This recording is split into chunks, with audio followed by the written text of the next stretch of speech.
Une des choses importantes pour vous en tant qu'entrepreneur et surtout en tant que leader, lorsque vous avez une équipe, des prestataires ou des salariés qui travaillent dans votre entreprise, vous avez certaines attitudes qui sont nécessaires à développer pour pouvoir tenir votre équipe, pour pouvoir la motiver, pour pouvoir l'embarquer avec vous dans l'atteinte de vos objectifs.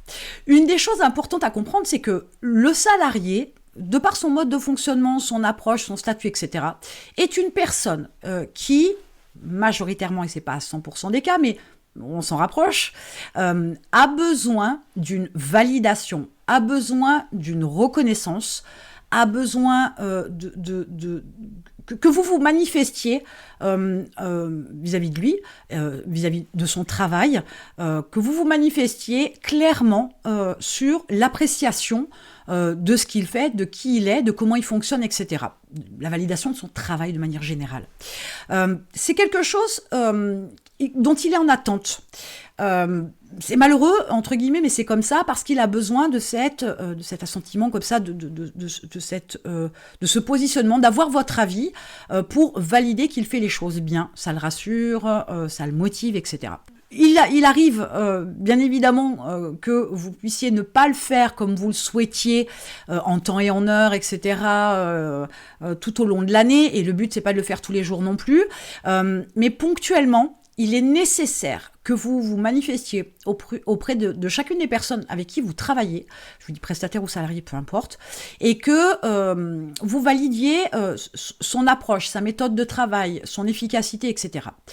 Ça prend pas 10 heures, ça peut être un échange très très court, de préférence, j'aurais tendance à vous conseiller un face-à-face, visio si vous êtes à distance, téléphone un peu moins, je mettrai plutôt ça en deuxième position, et par écrit quelque part encore moins, parce que ce ne sera pas assez suffisant, ce ne sera pas assez marquant. Au plus c'est fait comme ça, voilà, en face à face, et donc de manière plus ponctuelle, ça ne nécessitera pas plus que ça, entre guillemets.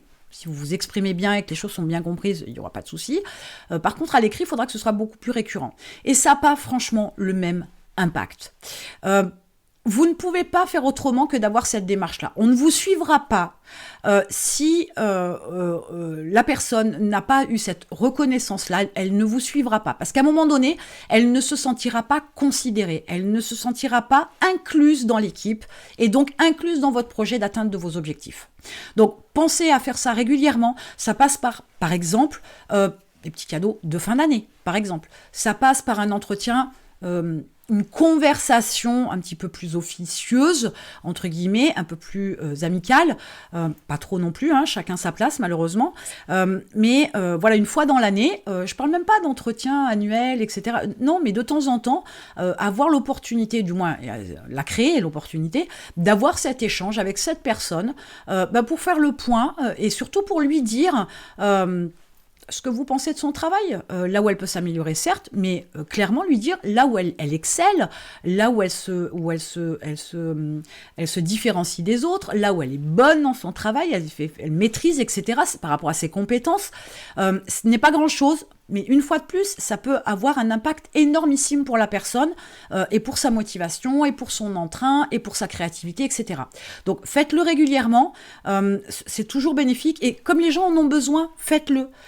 Ils ne vous respecteront que plus parce que vous avez été capable aussi de donner votre avis, de vous positionner et de dire clairement et à haute voix que vous appréciez leur travail, leur personnalité, etc.